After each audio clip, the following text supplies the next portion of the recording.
seorang karakter yang namanya Zakheus. Berapa banyak yang tahu ceritanya Zakheus? Ya, Lukas 19 ayat 1 sampai 4 aja kita baca dulu. Zakheus masuk ke kota Yeriko dan berjalan terus melintasi kota itu. Di situ ada seorang bernama Zakheus, kepala pemungut cukai, dan ia seorang yang kaya. Ia berusaha untuk melihat orang apakah Yesus itu, tetapi ia tidak berhasil karena orang banyak, sebab badannya pendek. Maka berlarilah ia mendahului orang banyak lalu memanjat pohon ara untuk melihat Yesus yang akan lewat di situ. Mari kita berdoa. Bapa dalam surga, kami bersyukur untuk hari ini kami boleh mendengarkan firman-Mu. Bantu hamba-Mu untuk menyampaikan apa yang menjadi isi hati-Mu Tuhan untuk umat-Mu hari ini. Bantu setiap kami untuk boleh mengerti di dalam hati kami dan boleh memahami apa yang hendak Engkau sampaikan. Di dalam nama Yesus kami berdoa dan mengucap syukur. Haleluya. Amin. Amin. Saudara, hari ini saya mau bicara tentang the joy of transformation. Sukacita dari transformasi. Ada yang tahu nggak artinya transformasi itu apa? Ada yang suka nonton Transformer nggak? Saya belum nonton semua sih. Ada fansnya Transformer? Nggak ada. Oke. Aman saya berarti. Nggak dirajam. Oke. The joy of transformation. Transformation itu berarti perubahan. Perubahan yang kelihatan, signifikan. Harusnya kita sebagai orang Kristen, orang yang percaya Kristus itu diubahkan. Kehidupan kita berubah. Mungkin secara fisik kita nggak berubah ya, nggak banyak berubah mungkin. Tapi perilaku kita, bagaimana kita berpikir, mindset kita berubah. Harusnya kita sebagai pengikut Kristus diubahkan. Dan kemarin waktu saya nyiapin firman ini tuh bareng sama Pastor Don. By the way, saya boleh minta saudara semua bantu dalam doa. Pastor Don lagi dalam perjalanan menuju ke US. Papanya dia lagi sakit, ada masalah dengan jantung. Jadi dia sama Carol harus berangkat ke US, nanti bisa tolong bantu dalam doa juga. Bantu saya dalam doa juga. 4 more weeks, saya akan jadi daddy.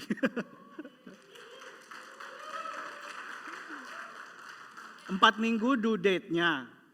Tapi kalau early nggak ada yang tahu. Jadi kalau misalnya hari Minggu gitu, terus tiba-tiba tadinya saya ada, terus tiba-tiba saya cabut hilang gitu ya, you know what happened gitu ya. Oke, balik lagi ke transformasi. Waktu saya nyiapin khotbah ini sama Pastor Don, yang terfikir pertama kali waktu kita bilang transformasi, ya langsung karakter ini, Zakheus.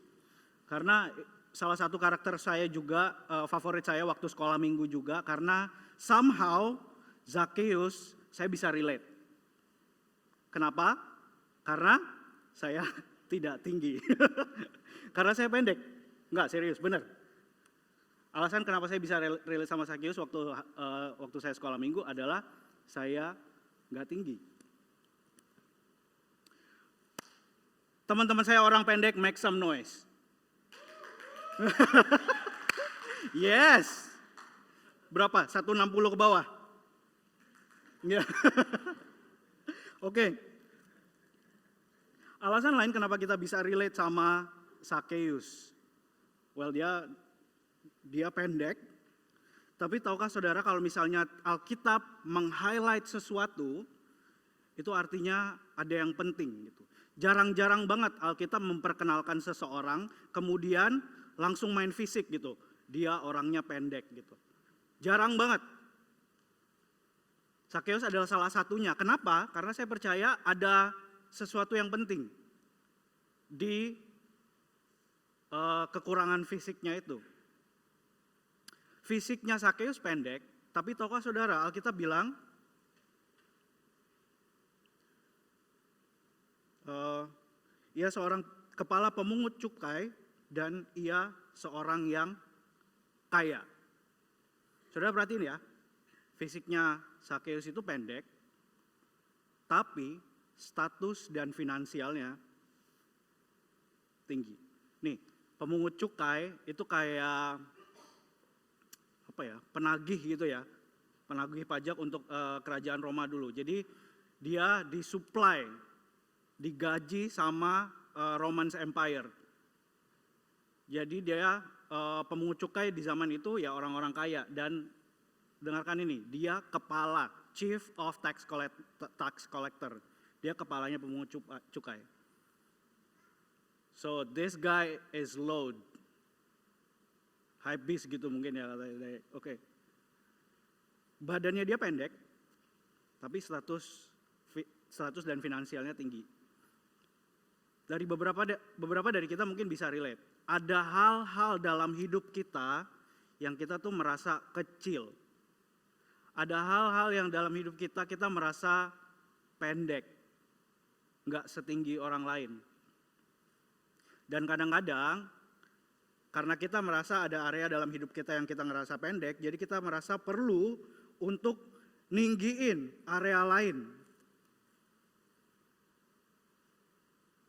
Saudara pernah ketemu nggak orang yang IQ-nya tinggi, intelektualnya tinggi, pinter banget, tapi emosionalnya pendek. Dia pinter banget secara intelektual, IQ-nya gitu tinggi, tapi IQ-nya pendek, nggak bisa berempati sama orang. Atau mungkin pernah ketemu sama orang yang, ya orang kaya lah, penghasilan bulanannya tinggi gitu. Wah, orang kaya kayak Sakeus. Tapi time-nya dia untuk keluarga atau time untuk having fun pendek. Atau ada lagi mungkin yang paling sering itu, orang-orang yang virtual friend-nya, jumlah virtual friend-nya tinggi, followers-nya tinggi, tapi di dunia nyata jumlah teman real-nya pendek. Banyak ya, banyak orang yang area ya dari kita juga lah, kita juga pasti ada area di mana hidup kita pendek, tapi karena kita tahu ada area dalam hidup kita pendek, kita merasa oke, di area lain gue harus tinggi nih. Sampai sini bisa relate sama Sakeus? Bisa? Sakeus juga gitu, tinggi harta finansial tapi pendek social acceptance-nya. Saudara, tax collector dulu bukan not a friend buat orang Yahudi. Mereka dibenci sama orang Yahudi, dianggap pengkhianat. Karena mereka kayak dianggap pemeras gitu. Kerja sama orang-orang yang nindas mereka, orang Roma. Waktu saya baca firman ini Tuhan, saudara, saya tanya sama Tuhan gini, oke, saya mau ajarin gini. Biasanya kalau kita baca Alkitab sekali-sekali baca Alkitab jangan kayak orang Kristen.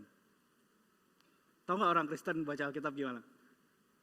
Orang Kristen baca Alkitab sudah tahu ceritanya. Oh, Sakeus orang pendek naik ke pohon ara, nanti ketemu Yesus datang ke rumahnya bertobat gitu. Jadi kayak kita baca ininya sambil lewat aja gitu. Sekali-sekali kita baca dari perspektif di zaman itu dan di ini loh, kayak dibikin real gitu ceritanya. Dan saya percaya juga cerita ini pasti cerita real. Waktu saya baca ayat ini 1-4, ada beberapa pertanyaan yang muncul di kepala saya. Pertanyaan yang pertama, Sakeus orangnya pendek. Kerjaannya dia adalah penagih tax collector, penagih pajak. Oke.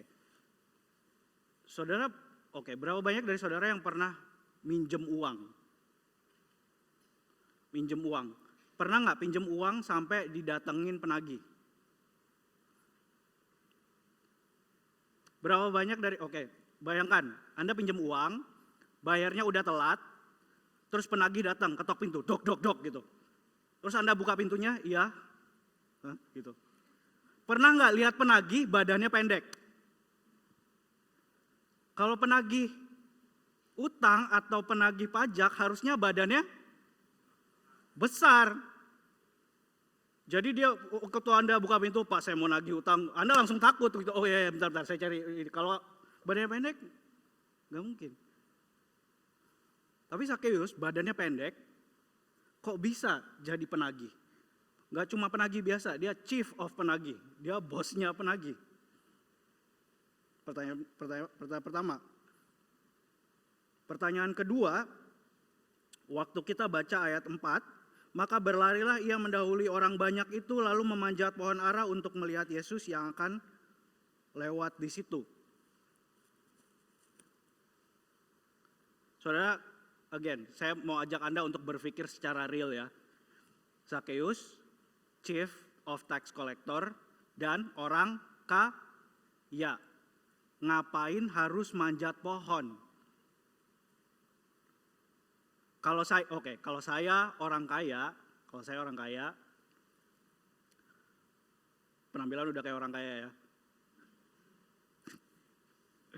Kok tadi pagi ada yang nanya, jasnya bagus banget pastor gitu. Iya, jas ini adalah dulu saya punya kerjaan sampingan, main band untuk wedding, nah ini seragamnya salah satunya.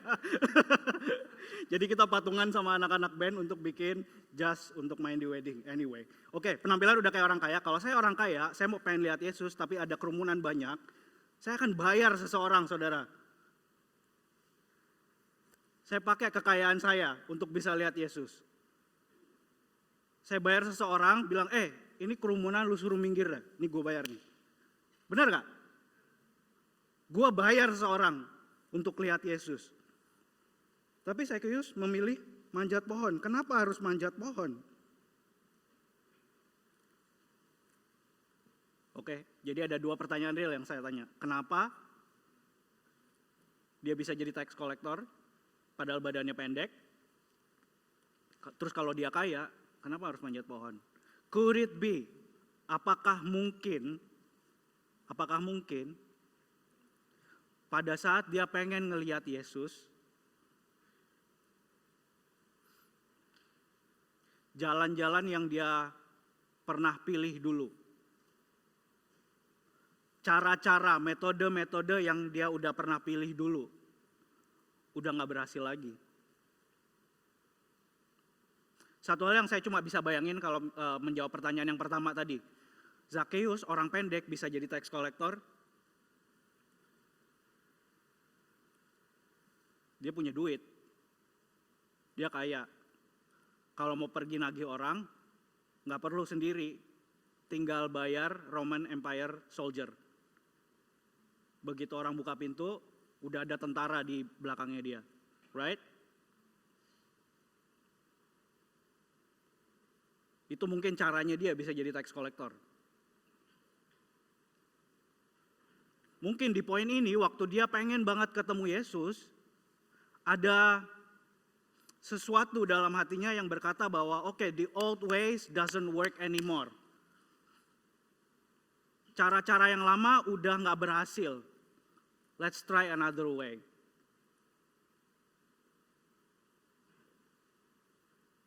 Saudara, saya percaya ini, transformasi selalu dimulai dari keputusan hati dulu. Ada sesuatu dalam hati kita yang akan diaduk-aduk sama Tuhan, dan akan bilang pada diri kita sendiri, I tried my way, saya udah coba cara saya, it didn't work, gak berhasil. Mungkin ini waktunya. Sebelumnya saya jalan ke arah sini, mungkin ini waktunya saya balik, putar arah, dan pakai jalan lain. Dan inilah arti sesungguhnya dari repentance atau bertobat. Jalan yang lama udah gak berhasil, kita putar balik, ambil jalan yang baru. Dalam cerita ya Zakheus, dia bertekad dalam hatinya untuk berubah. Transformasi dalam kehidupan kita harus dimulai dari keputusan hati untuk berbalik dari jalan yang either salah atau udah buntu. Nggak ada yang bisa maksa kita untuk berubah. Kalau perubahan Anda itu dipaksa sama orang lain atau cuman karena ikut-ikutan aja, buat saya itu bukan perubahan yang sesungguhnya, bukan transformasi yang sesungguhnya. Transformasi itu diawali dari keputusan hati kita dulu. Oke, I want to change. Oke, aku mau berubah gitu. Perubahan yang benar lahir dari keinginan diri sendiri untuk berubah. Yuk kita baca lagi perikopnya di ayat ke-5. Ketika Yesus sampai ke tempat itu, ia melihat ke atas dan berkata, "Zakheus, segeralah turun, sebab hari ini aku harus menumpang di rumahmu." Lalu Zakheus segera turun dan menerima Yesus dengan sukacita. Agak lucu ya, yang ngundang siapa, tapi di rumahnya siapa gitu.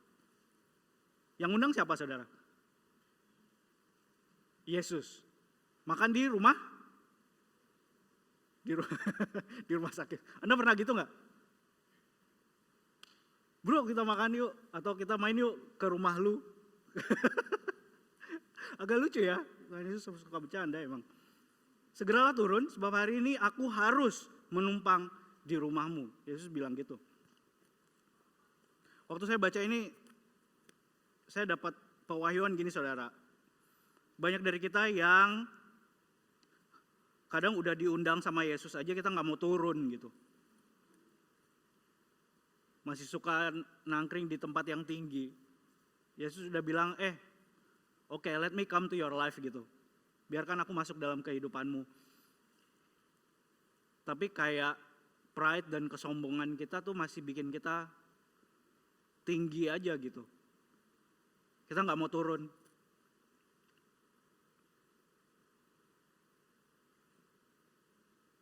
Kadang-kadang kesombongan seringkali menjadi penghalang untuk kita bisa terima undangan Yesus. Untuk ditransformasi, untuk diubahkan.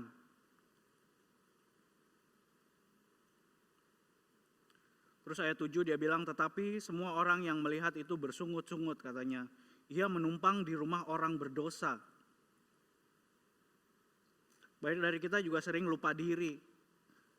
Kalau melihat orang lain yang sedang mencoba untuk berubah, mencoba untuk ditransformasi, kita malah kayak menghakimi. Ayat 8, tetapi Zakheus berdiri dan berkata kepada Tuhan, "Tuhan, setengah dari milikku akan kuberikan kepada orang miskin, dan sekiranya ada sesuatu yang kuperas dari seseorang akan kukembalikan 4 kali lipat." Kata Yesus kepadanya, "Hari ini telah terjadi keselamatan kepada rumah ini, karena orang ini pun anak Abraham.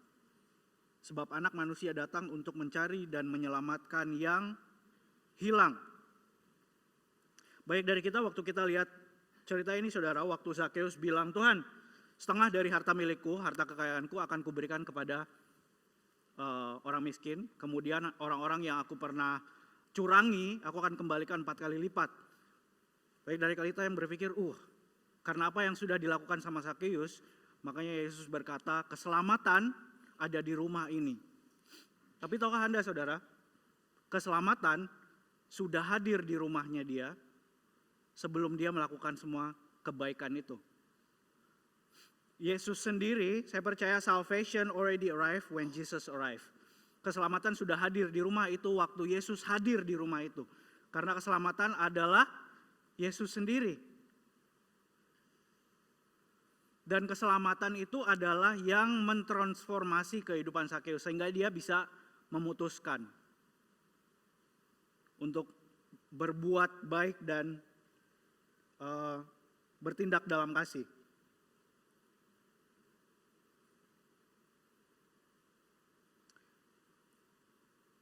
Ayat 9, Yesus bilang gini, hari ini telah terjadi keselamatan kepada rumah ini.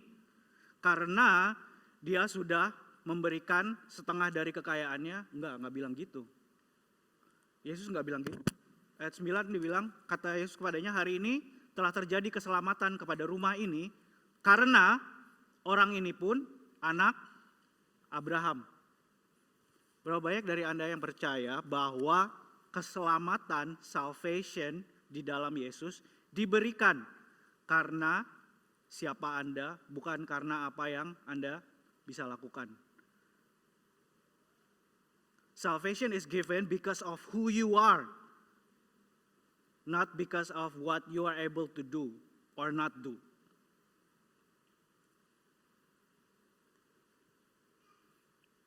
Saya percaya karena Zakheus sudah menerima keselamatan itu, makanya itu yang memampukan dia untuk berbuat baik. Saya mau ajak Anda ke Roma 4 ayat 20 sampai 24. Saya akan baca dari Alkitab Bahasa Indonesia masa kini.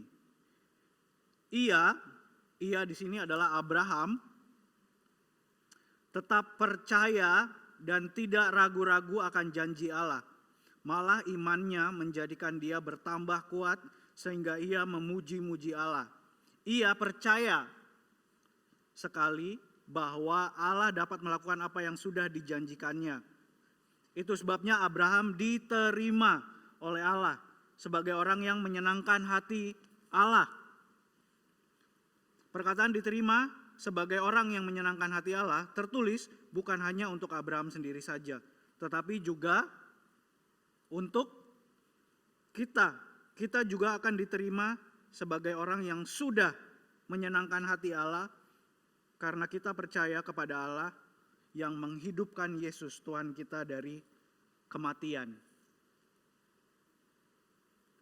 Berapa banyak anak-anak yang sudah diterima Allah hari ini? Berapa banyak dari Anda yang tahu Anda sudah diterima, even though Anda bahkan gak punya kemampuan untuk berbuat baik, kemampuan untuk menyenangkan hati Allah. Allah sudah berkenan buat Anda. Anda diterima. Dan penerimaan Allah itulah yang memampukan kita untuk ditransformasi.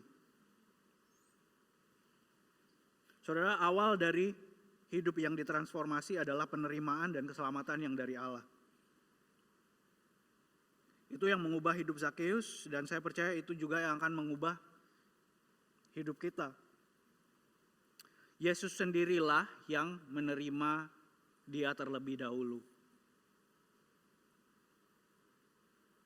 Dan saya percaya Yesus menerima kita semua. Jadi ini adalah awal dari transformasi dalam hidup Anda. Yang pertama, keputusan hati untuk berubah. Putuskan dalam hati Anda sendiri. Bahwa mungkin Anda bisa relate juga. Ada cara-cara lama, ada jalan-jalan lama yang sudah enggak sukses lagi, it doesn't work anymore, atau udah buntu. Berbalik. Cari Yesus, cari Tuhan. Rendahkan hati untuk menerima undangan Yesus, kemudian izinkan Yesus masuk dan membawa keselamatan. Izinkan Yesus untuk nerima Anda. Itu awal dari transformasi.